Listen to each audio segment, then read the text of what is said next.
Hey guys, a small legal update for you. రీసెంట్‌గా Gargi Prakash Joshi versus wow momos limited. ఈ కేసులో ఏం జరిగిందంటే ఇద్దరు పర్సన్స్ ఉన్నారు. ఆ ఇద్దరు పర్సన్స్ వెజ్ మోమోస్ అండ్ మన పెప్సీ అనేది వావ్ మోమోస్ నుంచి ఆర్డర్ చేశారు.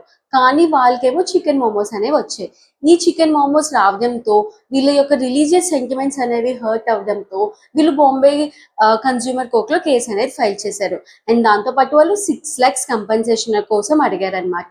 అయితే ఇదంతా చూసిన బాంబే కోర్ట్ ఏమని చెప్పింది అండ్ ఏం క్వశ్చన్ చేసిందంటే, మీరు స్ట్రిక్ట్‌లీ వెజిటేరియన్ అయినప్పుడు ఒక ప్లేస్ ఏదైతే both veg and non veg serve చేస్తుందో, ఆ ప్లేస్ నుంచి మీరెందుకు ఆర్డర్ చేశారు అని తిరిగి ఆ ఇద్దరు పర్సన్స్‌ని క్వశ్చన్ చేసిందనమాట.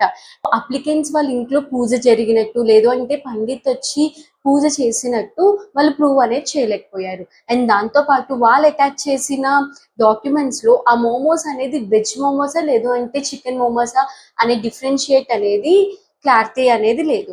దీంతో పాటు కోర్ట్ ఇందులో ఏమని చెప్పిందంటే, ఒక ప్రూడెంట్ పర్సన్‌కి అసలు వెజ్‌కి, నాన్ వెజ్‌కి మధ్య ఉన్న డిఫరెన్స్ అనేది తెలుసుకోవాలి.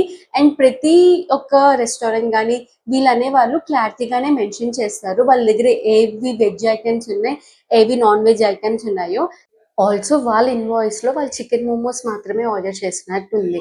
అందుకు బాంబే కన్స్యూమర్ కోర్ట్ అనేది ఈ కేస్‌ని డిస్మిస్ చేసేసింది. దీని మీద మీ ఒపీనియన్ ఏంటో please do comment. And thank you for watching this video.